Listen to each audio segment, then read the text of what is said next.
Hola a todos, somos administradores públicos en formación de la Escuela Superior de Administración Pública Territorial Norte de Santander, CETAP Ábrego. Nuestro grupo está conformado por Neider Eduardo Contreras Sanguino, Denis Cañizares, Yaneidy Álvarez Pinzón, Juan Carlos Torrado y quien les habla, María Marcela Pérez Álvarez. Hoy conoceremos un nuevo capítulo en la historia de la justicia, que se escribió el 17 de junio de 1998, con la creación de la Corte Penal Internacional, bajo el Estatuto de Roma. Por primera vez, todos los estados se unieron para poder establecer un tribunal permanente con la misión de enjuiciar a los responsables de los crímenes más atroces que han impactado a la humanidad. Su misión es clara, es acabar con la impunidad y prevenir futuras atrocidades que sacudirán al mundo internacional. Para que la justicia prevalezca, es vital conocer por qué es tan importante este tribunal, cómo funciona y qué delitos juzga. En esta oportunidad vengo a hablar del contexto histórico del Estatuto de Roma.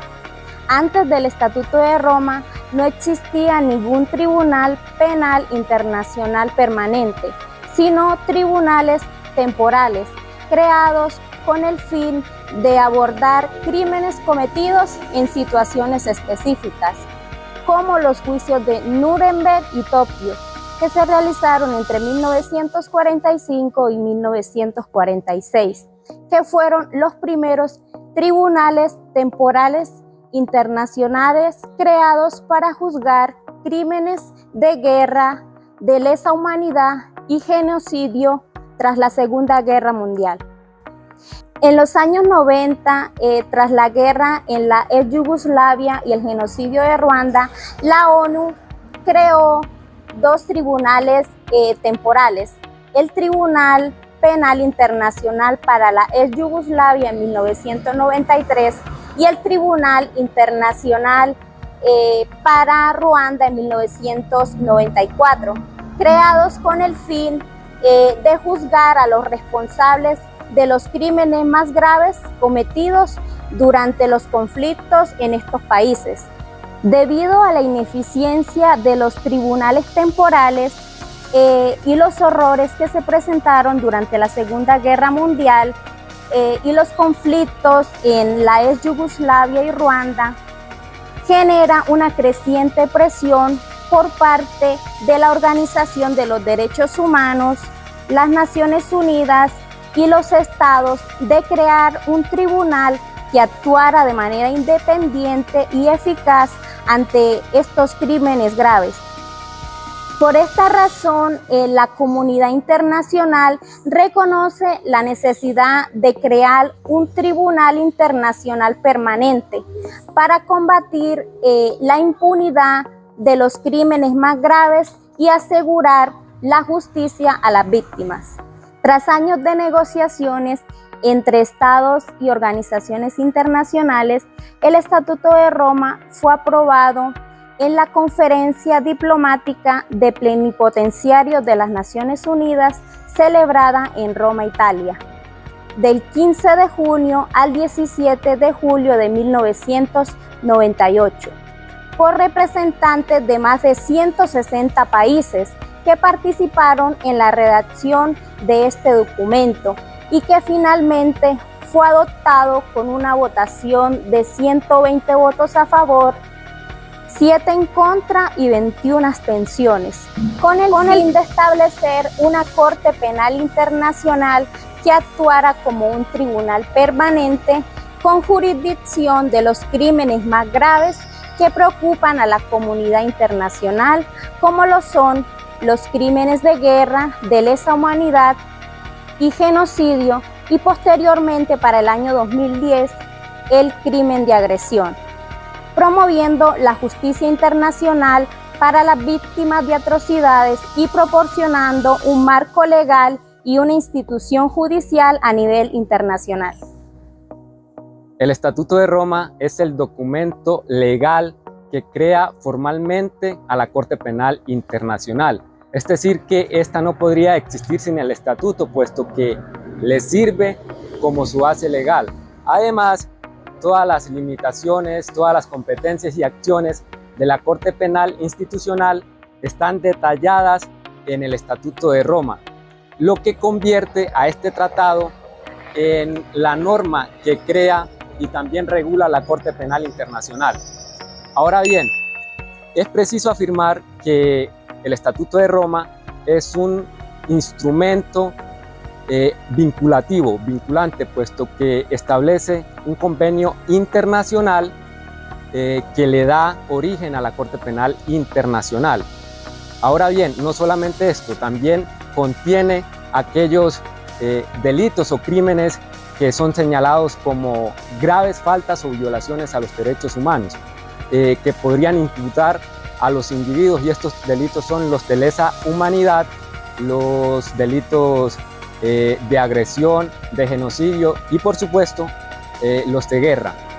Ahora bien, es importante mencionar que el Estatuto de Roma no solamente contiene normas de carácter sustantivo, y cuando digo normas de carácter sustantivo estoy haciendo referencia a aquellas definiciones precisas de las conductas que son catalogadas como crímenes internacionales, sino que también contienen normas de carácter adjetivo o procesal, lo que significa que regula el proceso que se lleva a cabo para las investigaciones y todo lo que tiene que ver con lo judicial. Desde esta perspectiva, el Estatuto de Roma es un tratado de derecho internacional que tiene los procedimientos de los juicios y también de los crímenes internacionales. Han existido muchos debates sobre si el Estatuto de Roma es un instrumento de los derechos humanos o del derecho penal internacional. Indiscutiblemente, el Estatuto de Roma es un instrumento del derecho penal internacional, pero a su vez fortalece los derechos humanos a nivel global. La Corte Penal Internacional es un tribunal de última instancia para el enjuiciamiento de crímenes graves internacionales como lo es el genocidio, crímenes de lesa humanidad y crímenes de guerra. El Estatuto de Roma fue adoptado en junio del 98 y cuenta con 124 países miembros, pues la Corte Penal Internacional empezó a funcionar en 2003, con sede en Olaya, Holanda, y sucedió porque los tribunales conformados en la década de los 90 para abordar crímenes cometidos contra Yugoslavia y Ruanda. La Corte Penal Internacional no sustituye a los tribunales nacionales, sino que actúan como complemento de ellos, y la pena máxima que puede imponer es de 30 años de prisión, pero en caso de extrema gravedad puede imponer cadena perpetua. A 20 años de la adopción del Estatuto de Roma, la Corte Penal Internacional ha logrado adelantos significativos para que todo el mundo conozca la importancia y de que haya justicia, pero también ha presentado retrocesos a medida que proliferan las crisis de los derechos humanos asociados con delitos internacionales. La competencia de la Corte se limitará a crímenes más graves de trascendencia para la comunidad internacional. La Corte tendrá competencia de conformidad con el presente estatuto respecto a los siguientes crímenes que juzga. Genocidio es un delito que consiste en la eliminación sistemática de un grupo de personas por motivos de raza, religión, política, etnia o nacionalidad. Estos actos pueden cometerse en tiempos de guerra o de paz. Dentro de estos actos encontramos la matanza de un miembro de un grupo, lesión de integridad física o mental de los miembros de un grupo, sometimiento internacional en la destrucción física o total de un grupo, medidas destinadas a impedir nacimientos en el seno de un grupo, traslado por la fuerza de niños de un grupo a otro. Crímenes de lesa humanidad son delitos de carácter humano que se cometen contra civiles de manera sistemática o generalizada, con conocimiento de dicho ataque. Encontramos los siguientes actos: asesinato, exterminio, esclavitud, deportación o traslado forzoso de la población, encarcelación, tortura, violación, esclavitud sexual, prostitución forzada, embarazo forzado u otras formas de violencia sexual de gravedad comparable, persecución de un grupo con identidad propia fundada en motivos políticos raciales, nacionales, éticos, culturales o de género, desaparición forzada de personas y crimen de apartheid. Otros actos inhumanos que causen intencionalmente grandes sufrimientos o que atenten gravemente contra la integridad física o la salud mental. Crímenes de guerra. Son crímenes de infracciones graves de los convenios de Ginebra y otras violaciones graves de las leyes y usos aplicables en los conflictos armados internacionales, y en los conflictos de carácter no internacional relacionados en el Estatuto de Roma, cuando se cometan como parte de un plan o una política de gran escala. Dentro de sus acciones encontramos la tortura, la toma de rehenes, dirigir intencionalmente ataques contra la población civil, dirigir intencionalmente ataques contra edificios dedicados a la religión, educación, artes, ciencias o beneficencia, los monumentos históricos y los hospitales, el saqueo, cometer actos violentos, esclavitud sexual, embarazo forzado y formas de violencia sexual, reclutar o alistar niños menores de 15 años en las Fuerzas Armadas o grupos armados para utilizarlos y participar activamente en hostilidades. Un crimen de agresión se entiende por planificación, preparación, iniciación o realización de un acto del uso de la Fuerza Armada por parte de un Estado contra la soberanía, la integridad territorial y la independencia política de otro Estado, pues el acto de agresión incluye, entre otras cosas, la invasión, la ocupación militar o la anexión mediante el uso de la fuerza, el bloqueo de los puertos o de las costas, cuando por sus características, gravedad y escala, constituye una violación que manifiesta la Carta de las Naciones Unidas. El 15 de diciembre de 2017, la Asamblea de los Estados Partes adoptó por consenso una resolución por la que se activaba la competencia de la Corte respecto al crimen de agresión, con efectos del 17 de julio de 2018. Otro de los aspectos importantes para tener en cuenta en la Corte Penal Internacional son quiénes pueden realmente demandar ante la Corte Penal Internacional.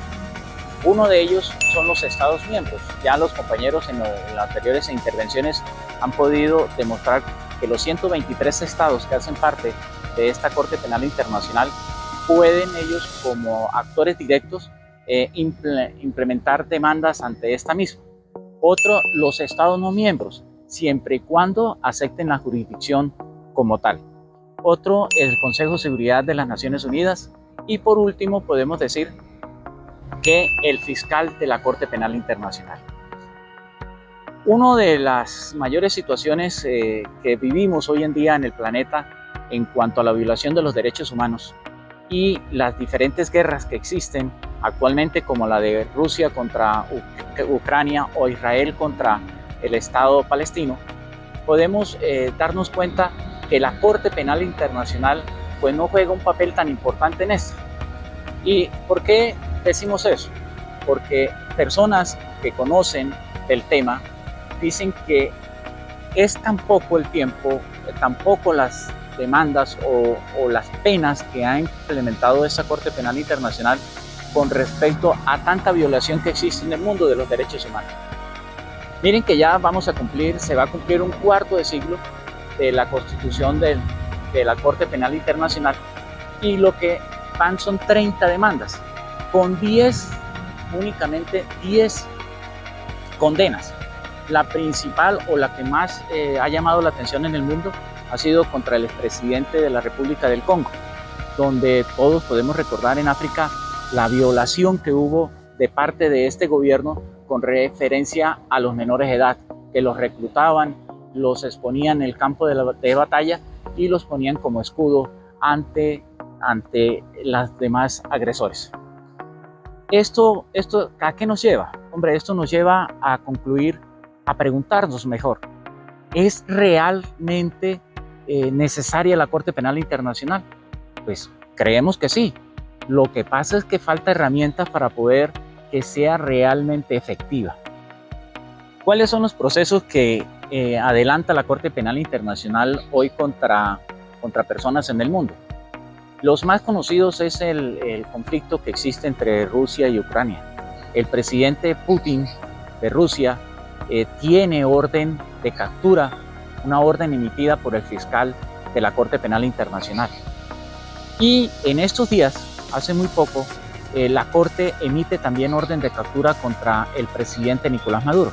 Mire que estamos aquí muy cerca nosotros de Venezuela, y eso cómo afectaría también las relaciones bilaterales entre Colombia y Venezuela. ¿Por qué siempre la pregunta que decíamos anteriormente, no es tan efectiva la Corte Penal Internacional? Pues miren que todos conocemos, pero nosotros de antemano aquí como norte-santanderianos nos damos cuenta de la violación que comete Maduro contra los derechos humanos de todo su pueblo. Y la Corte Penal Internacional pues no ha podido realmente de una manera efectiva hacer esa orden de captura. ¿Eso por qué? ¿Y por qué el presidente Putin también pasea por todo alrededor del mundo y no es capturado? Hombre, porque realmente nada más, no solamente únicamente con ser miembro de Estado permanente de la Corte Penal Internacional es suficiente, sino que se acepte como Estado la jurisdicción de esa Corte Penal Internacional. Mientras que no se acepte esa jurisdicción, pues realmente va a ser imposible que realmente se avance en los procesos de genocidio o de lesa humanidad que conocemos todos a nivel mundial. ¿Puede el fiscal decidir iniciar una investigación por su propia iniciativa? Sí, si la Fiscalía recibe información fidedigna relativa a crímenes en los que haya participado nacionales de un Estado parte o de un Estado que haya aceptado la competencia de la Corte, o sobre crímenes cometidos en el territorio de tal Estado, y concluye que hay fundamento razonable para llevar a cabo una investigación. Esa información puede ser proporcionada por particulares, por organizaciones intergubernamentales o no gubernamentales, o por otras fuentes fidedignas. Sin embargo, para que el fiscal pueda iniciar una investigación, en esas circunstancias habrá de obtener autorización de los magistrados de la Sala de Cuestiones Preliminares. La Corte solo tiene competencia respecto a los hechos ocurridos después de la entrada en vigor de su estatuto el 1 de julio del 2002. Si un Estado pasa a ser parte en el estatuto después de su entrada en vigor, la Corte solo puede ejercer su competencia respecto de los crímenes cometidos después de la entrada en vigor del estatuto para ese Estado, a menos que éste formule esa declaración por la que acepta la competencia de la Corte retroactivamente. Sin embargo, la Corte no puede en ningún caso juzgar hechos ocurridos antes del 1 de julio de 2002. La Corte está compuesta de 4 órganos: la Presidencia, las Salas, la Fiscalía y la Secretaría. Cada uno de estos órganos tiene una función y un mandato propio. Tras el inicio de una investigación, solo una Sala de Cuestiones Preliminares puede dictar a petición del fiscal una orden de detención o una orden de comparecencia, si hay motivos suficientes para creer que la persona en cuestión ha cometido un crimen de la competencia de la Corte. La Corte no cuenta con una fuerza de policía propia. Por lo tanto, depende de la cooperación de los Estados, que es esencial para la detención y entrega de los sospechosos. El juicio se celebra en la sede de la Corte en La Haya, a menos que los magistrados decidan celebrarlo en otro lugar. Esta cuestión se ha suscitado en varios casos. La persona acusada deberá estar presente en su juicio, que será público salvo cuando la sala disponga que determinadas actuaciones se lleven a cabo a puerta cerrada para proteger la seguridad de las víctimas y los testigos o la confidencialidad de elementos de prueba de carácter sensible. Los magistrados pueden imponer una pena de prisión a la que también se puede añadir una multa o el decomiso del producto. Los bienes y los deberes procedentes directa o indirectamente del crimen cometido. La Corte no puede imponer la pena de muerte. La pena máxima es de 32 años de reclusión. Sin embargo, en casos extremos, la Corte puede imponer una pena de cadena perpetua. La Corte no es competente para juzgar a personas menor de 18 años en el momento de la comisión de un crimen. Si hablamos de Colombia, este Estado está comprometido en la búsqueda de mecanismos internacionales para garantizar la aplicación de justicia para los crímenes de lesa humanidad, de guerra y el genocidio, por lo que Colombia firmó el Estatuto de Roma el 10 de diciembre de 1998 y el 5 de agosto de 2002 el gobierno de Andrés Pastrana, previa consulta con el nuevo gobierno de Álvaro Uribe, ratificó el Estatuto de Roma, entrando en vigencia a partir del 1 de noviembre de 2002. reconociendo así la jurisdicción de la Corte para conocer de casos relacionados con crímenes de lesa humanidad y de genocidio. En relación con los crímenes de guerra, Colombia decidió acogerse a lo dispuesto en el artículo 124 del Estatuto de Roma, que le permite a un Estado declarar que no acepta la competencia de la Corte por un periodo máximo de 7 años. Dicho plazo para el caso colombiano venció el 1 de noviembre de 2009. Significa que en este plazo la Corte no puede conocer de los casos que involucren crímenes de guerra y solo a partir del 1 de noviembre de 2009 y sobre hechos ocurridos a partir de esta fecha, la Corte tendrá competencia bajo el principio de complementariedad. El 28 de octubre de 2021 se firmó el acuerdo de cooperación entre el Estado colombiano y la Oficina de la Corte Penal Internacional. Para concluir, el Estatuto de Roma, al crear la Corte Penal Internacional, marcó un hito en la justicia global, al establecer un mecanismo permanente para seguir estos crímenes tan graves. Aunque enfrenta desafíos por la falta de cooperación de algunos países, sigue siendo clave en la lucha contra la impunidad, promoviendo justicia y paz a nivel internacional.